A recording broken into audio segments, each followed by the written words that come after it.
This video is about electrical energy and power. Now, for the most part, I just want you to be able to use and understand the equation for power, which I'm going to give to you right now. Power, electrical power, is equal to the voltage across something times the current that's going through that thing. But before we get into using this equation, I want to talk about a little bit about how I think about energy and power in electric circuits.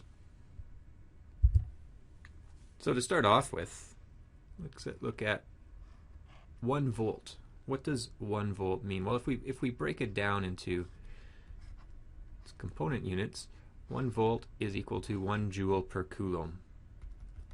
But what does this really mean, 1 joule per coulomb?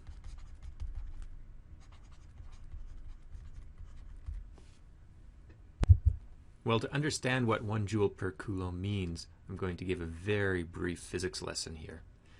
Let's say we have a positive charge, some amount of positive charge here, charge located here, and this positive charge is stationary, it can't move. So what this positive charge does is it creates an electric field, and this electric field we can represent with these lines of force coming out of this positive charge. Now these lines of force represent how much force is exerted by, and also the direction of the force that's exerted by this positive charge on any other charges that are in the vicinity, and by in the vicinity, pretty much anywhere that can feel the force of the electric charge. So if we have another charge in the picture here, a negative charge in this case, the electric field created by this positive, the stationary positive charge, is going to exert a force that we know to be attractive. So this is maybe a little bit unintuitive in that the force of on the negative charge is in the opposite direction to the arrows of this electric field, but that's just the convention. The negative charge is going to move in the opposite direction of any electric field lines of force. Any force applied over a distance represents work done. So this electric field from this positive charge can do work on this negative charge, and voltage is a measurement of how much work that electric field does per unit of charge. So let's say that this negative charge, there was actually 1 coulomb of negative charge here, and currently it's right here at point A. And let's say this charge here was free to move, so what's going to happen is it's going to move in this direction. And let's say that it gets up here after some time to point B. And if the amount of work that's done by the electric field on the charge is equal to 1 joule to move that charge from point A to point B, we've done 1 joule of work on 1 coulomb of charge. 1 joule on 1 coulomb is the same as 1 volt. So that volt is a representation of how much energy it took to move the charge from this point to this point, and that work that was done on the charge was done by this electric field.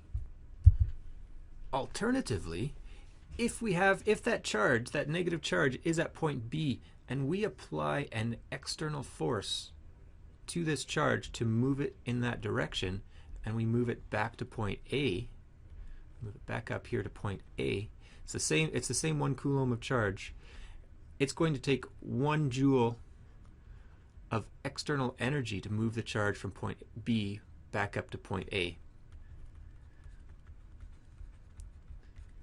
But that still represents 1 joule of energy applied to 1 coulomb of charge to move it.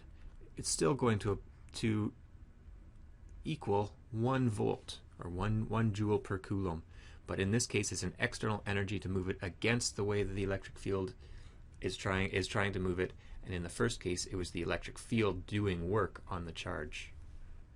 So how do these concepts apply to an electric circuit? Let's say we have a battery here, and it's a 9-volt battery. So what a 9-volt battery is going to do is it's going to perform chemical work on charges to separate the charges. So it's external work to separate charges. 9 joules of energy is going to be imparted onto every coulomb of charge in this battery. Now those electrons are just going to be sitting there, separated, or moved away, or moved against, or with the electric field. Now, if we were to complete the circuit here, so now the electrons are free to move with the electric field. So electrons are going to move through this circuit, and they're going to want to move from this higher energy position into a lower energy position on the other side of the battery, and they are going to do that by moving through this resistor. And as they move through this resistor, the electric field is doing work and converting energy from the electric form into, in the case of a resistor, into heat. And we can figure out what the rate of work is. In other words, we can figure out what the power is by starting with this idea that there's going to be 9 joules of work done for every coulomb of charge. But now we want to figure out how quickly the coulombs are being moved through this resistor. So what's that measurement of the rate of Coulomb movement? Well, it's current. So what we'll have to do is we'll assume a resistance of 1,000 ohms on that resistor. So from Ohm's law, current is going to be equal to the voltage, 9 volts over 1,000 ohms. So we have 0.009 amps, or in other words, that's 0.009 coulombs per second of charge that's moving through this resistor. And if for every coulomb of charge moving through that resistor, it's going to release 9 joules of energy,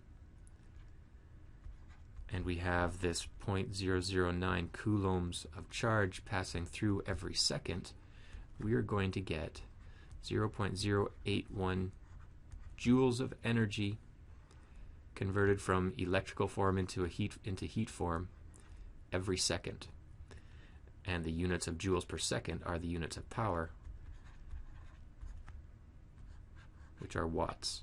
So in this system, 0.081 watts of power is going to be output from this resistor. In other words, that's the energy being converted from electrical form into heat form.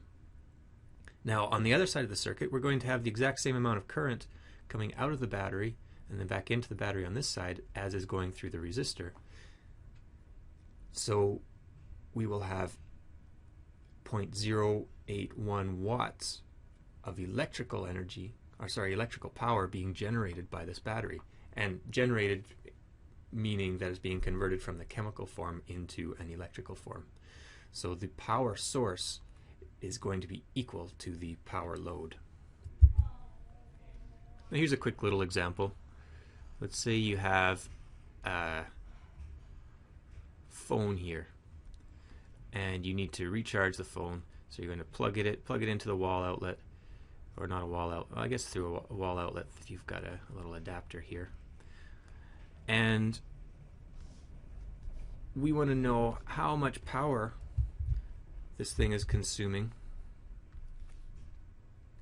as it's being recharged. So we're going to need to do two things. Number one, put an ammeter in there. And number two, put a voltmeter to measure between the positive lead and the negative lead here. So we're measuring the voltage that's being applied to the iPhone, and we're measuring the current that's being input into the iPhone, or the current going through the iPhone, I guess. We know power is voltage times current. So let's say our measurement here was, well, our measurement here is 5 volts, and the current measurement here is 0.2 amps. So the power consumption of this phone as it's being recharged is going to be 5 volts times 0.2 amps, which is equal to 1 watt. Now let's say this was a constant. It's probably not going to be constant, but let's say it was constant for the entire recharging time, and let's say it took 2 hours to recharge. Well, now we can actually figure out how much energy was being put back into the battery of this phone. Because if you have constant power, energy is going to be power times time. And we just calculated that it's 2 watts, and I said it was going to be recharged for 2 hours. So that's equal to 4 watt hours of energy being put into this phone. Not standard units, or not the SI units, so if we wanted to know how many joules of energy were being put into the phone, well, it's still going to be power times time. So 2 watts, or 2 joules per second. We are going to need to convert our hours into second. 2 hours times 3,600 seconds per hour gives me 14,400 joules of energy being put into the battery of this phone. One final example here. Let's take a look at a circuit. Simple little light emitting diode circuit.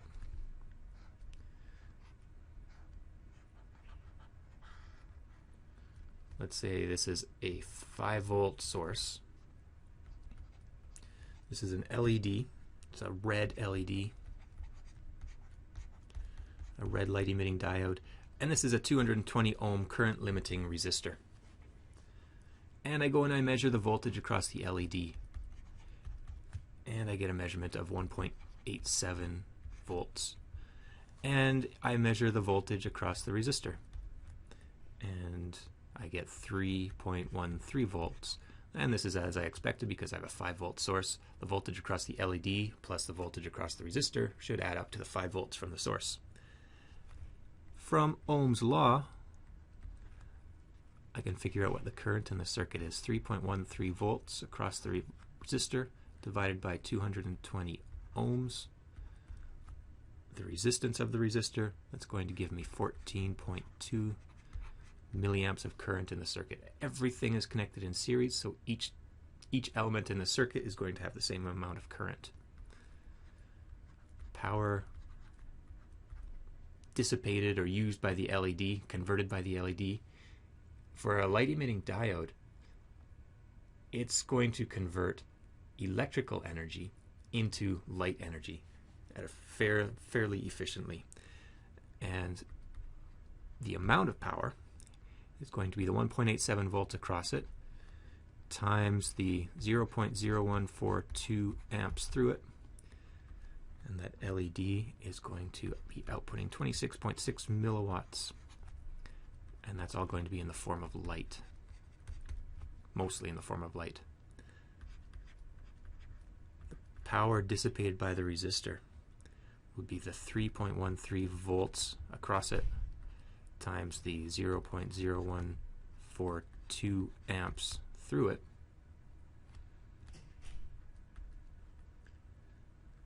Gives me 44.4 milliwatts. And that's going to be pretty much all in the form of heat. Finally, the power from the source. Well, I'm just going to use the same voltage times current law. Well, I've got 5 volts from the source. It's outputting 0.0142 amps. So it is outputting 0.071 watts. So the source, obviously the source of the power, the LED and the resistor are using up the power, or converting it anyway. And you can see 26.6 milliwatts electricity to light, 44.4 milliwatts electricity to heat. That adds up to the 71 milliwatts that is coming from the 5-volt source. One last point. We've seen a few examples of power being equal to voltage times current. Well, we should also know Ohm's law is voltage is equal to current times resistance. So if you're talking about a resistor, you can write the power in terms of voltage and resistance, and power in terms of current and resistance by substituting V equals IR into the equation, and alternatively by substituting I equals V over R into this equation. So two other forms of calculating power if you're dealing with a resistor. Power is I squared R. Power is also equal to V squared over R. So if I just have a resistor here, and I know it's a 100 ohm resistor, and that 2 amps of current is going through it, power is going to be equal to 2 squared times 100, 400 watts. Similarly, if I have a resistor, let's say it's a 10 ohm resistor this time, and I can measure the voltage across it, and that voltage is, I get 4 volts across it, well, the power dissipated by this resistor is going to be 4 volts squared divided by 10 ohms.